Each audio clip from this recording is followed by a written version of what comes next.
The wind howled outside, sending shivers down my spine as I sat alone in my dimly lit living room. The ticking of the clock seemed to echo through the silence, amplifying my unease. It was a cold and stormy night, the kind that makes you question every creak and rustle in the house. My parents were out of town for the weekend, leaving me alone with nothing but the eerie sounds of the old house and my own racing thoughts. I had just settled in with a book when I heard a faint tapping on the window. My heart skipped a beat as I turned my gaze towards the source of the sound. Raindrops slid down the glass, distorting the view outside, but I was certain I had heard something. I brushed it off as a mere trick of the wind, but the sensation of being watched lingered. Trying to ignore my growing unease, I returned to my book, attempting to lose myself in its pages. But every time a lightning bolt streaked across the sky, the shadows in the room seemed to dance, and I couldn't help but feel a prickle of dread. A sudden gust of wind rattled the windows, causing me to jump in my seat. I chastised myself for being so jumpy. After all, it was just the storm. As I forced my focus back onto the book, I noticed movement out of the corner of my eye. A silhouette, tall and dark, appeared to cross the hallway. My breath caught in my throat, and I strained to hear any footsteps or sound that might accompany it. But there was nothing, just the relentless rain against the windows and the steady tick-tock of the clock. With a shaky hand, I set the book aside and stood up, my curiosity outweighing my fear. I tiptoed to the hallway, my heart pounding like a drum. The darkness was thick, punctuated only by flashes of lightning that briefly illuminated the corridor. I took a hesitant step forward, straining my ears for any hint of movement. Then, a floorboard creaked from the far end of the hallway, and I froze. My breath hitched as I tried to decipher if it was just my imagination or something more sinister. The storm outside seemed to intensify, its fury mirroring my own growing dread. Another creak, closer this time, followed by a faint whisper, unintelligible words that sent shivers down my spine. Panic gripped me, and I retreated back into the living room, my heart racing like a runaway train. I needed to call someone, but my phone was in the bedroom down the hall. As the storm raged on, I pondered my options, feeling the weight of isolation press down on me. Maybe I was just imagining things. Maybe it was just a trick of my overactive imagination fueled by the storm's intensity. With a newfound determination, I decided to confront my fears head-on. I would go down that hallway, retrieve my phone, and call the police if needed. My courage bolstered by this plan, I took a deep breath and stepped back into the dark hallway. I moved slowly, my eyes darting around, searching for any signs of movement or presence.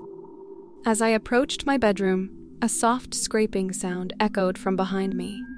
My heart raced, and I spun around, only to catch a glimpse of movement, a shadowy figure disappearing around the corner. Panic surged through me, and I sprinted to my bedroom, slamming the door shut and locking it with trembling hands.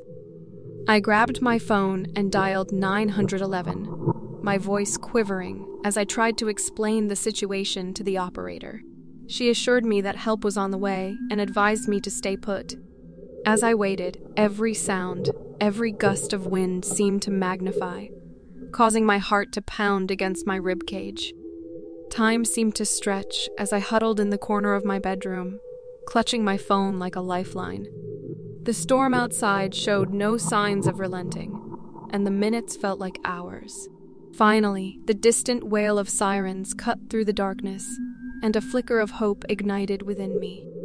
The police arrived, their flashlight beams slicing through the gloom as they swept the house. I heard hushed voices and then footsteps approaching my bedroom. The door swung open, revealing 2 officers. They reassured me that they had thoroughly searched the house and found no one. I felt a mix of relief and embarrassment. Had it all been a product of my imagination? The officers explained that the storm could play tricks on the mind, amplifying every creak and rustle. They advised me to stay vigilant and call again if I felt unsafe. After they left, I locked all the doors and windows, the events of the night leaving me rattled. I couldn't shake off the feeling of being watched, of an unseen presence lingering just beyond my vision. I curled up on my bed, clutching my phone, unable to shake the unsettling feeling that the shadowy figure was still out there, somewhere in the darkness. The storm eventually subsided, leaving behind an eerie calm.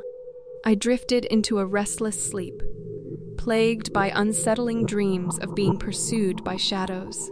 When morning finally arrived, the sun's rays pierced through the curtains, casting a warm glow that dispelled the residual fear.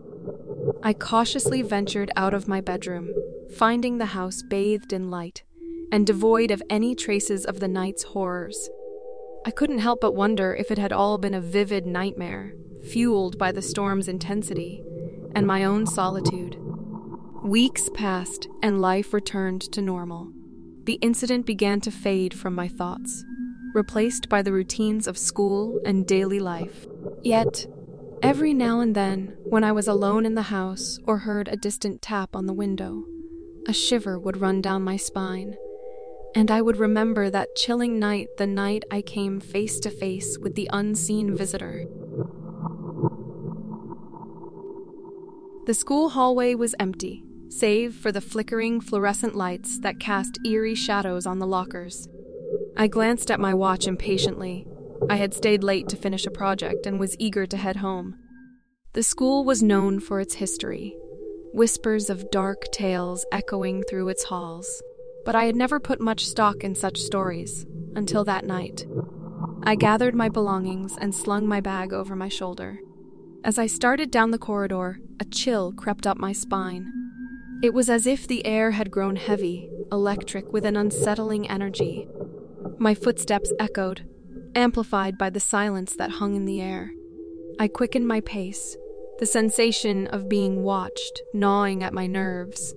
A soft sound reached my ears, a hushed whisper, too distant to distinguish the words. I froze, straining my ears to catch any hint of movement. There it was again, the faint sound of a voice, like a secret shared just beyond my hearing. My heart raced, and I chastised myself for allowing my imagination to get the best of me. As I resumed walking, the whispers seemed to grow louder, like an unintelligible chorus that surrounded me. I tried to shake off the feeling, convincing myself it was nothing more than the wind or the building settling. But with each step, the whispers seemed to converge, their intensity increasing until they were unmistakably human. I turned a corner, and there at the end of the hallway stood a figure, the janitor, Mr. Grimes.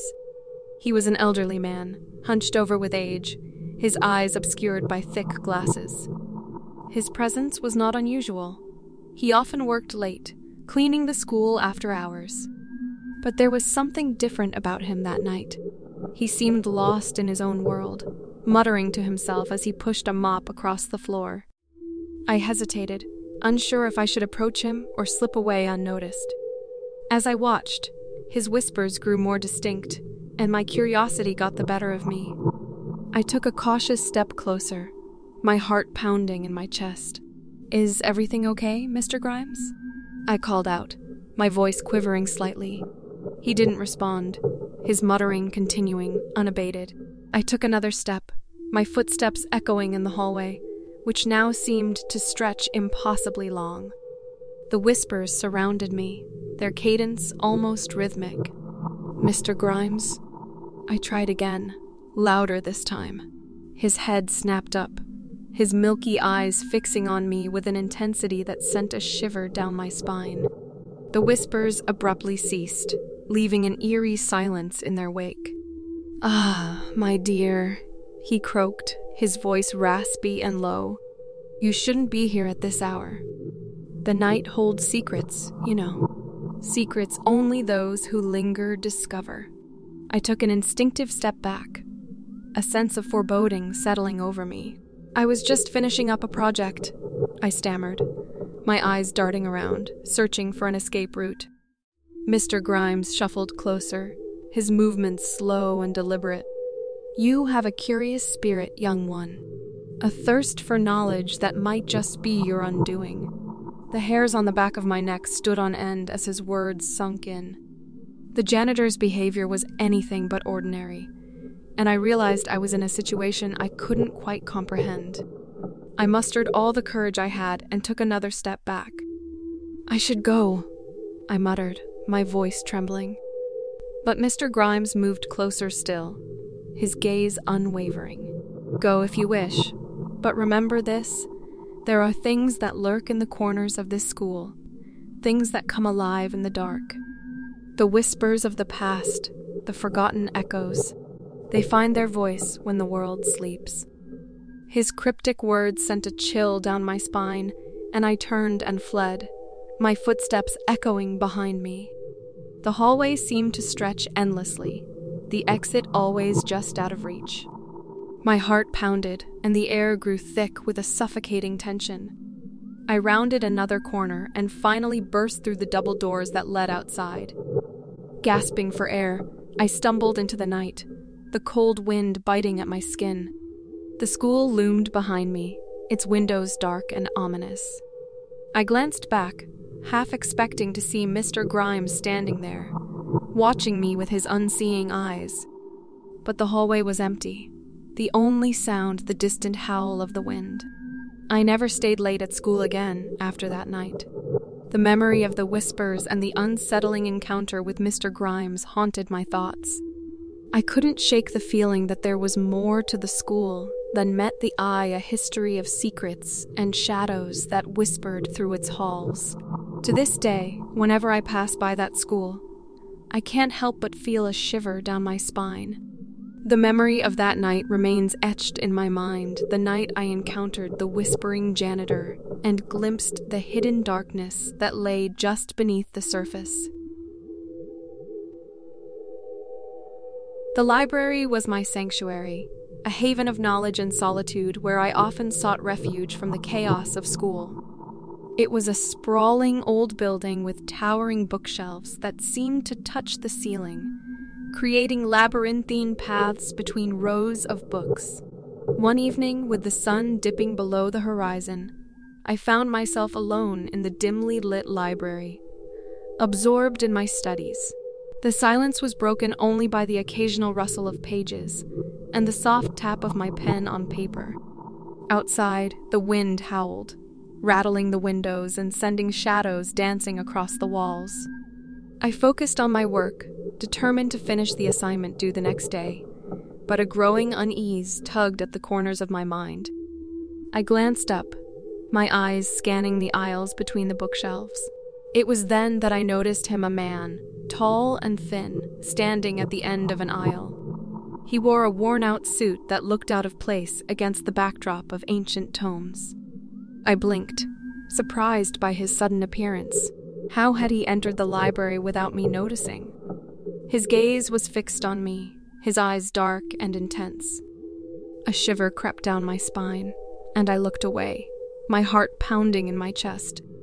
I told myself it was just a fellow student, perhaps seeking a quiet place to study. But when I stole another glance, he was gone, as if he had vanished into thin air.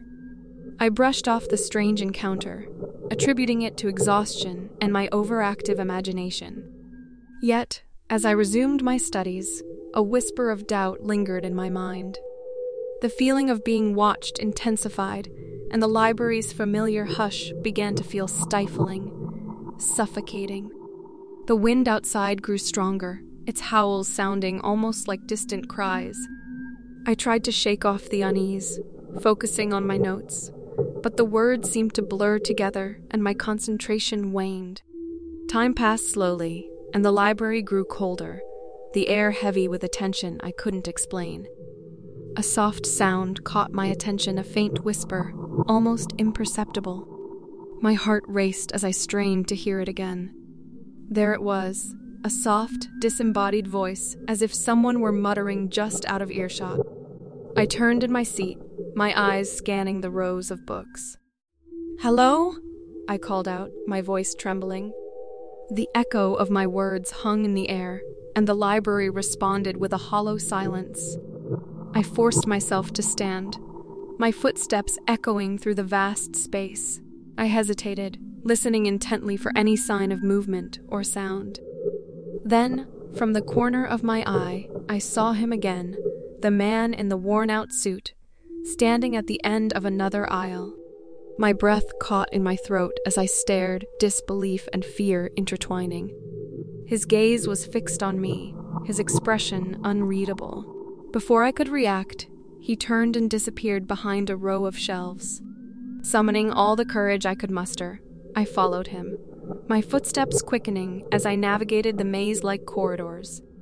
The library seemed to stretch and warp around me, the bookshelves shifting and rearranging themselves. I felt disoriented, lost in a place that should have been familiar. "Who are you?" I called out, my voice trembling.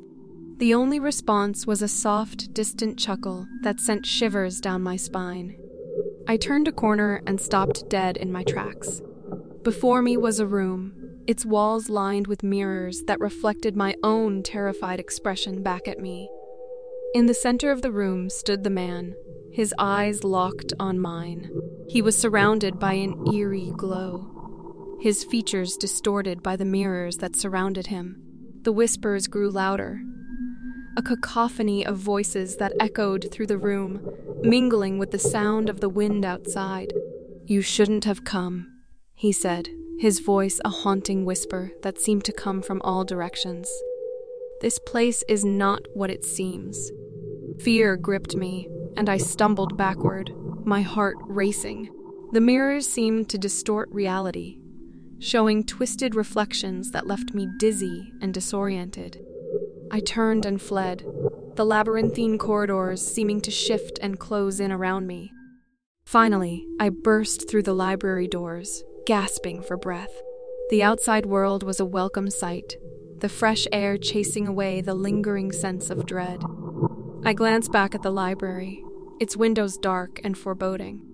The man in the worn-out suit was nowhere to be seen, but his unsettling presence lingered in my mind. I never set foot in that library again.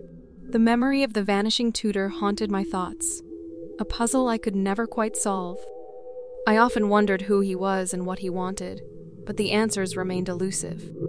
The library stood as a reminder of the inexplicable, a place where reality seemed to warp and twist, where whispers of the past echoed through its shadowed halls.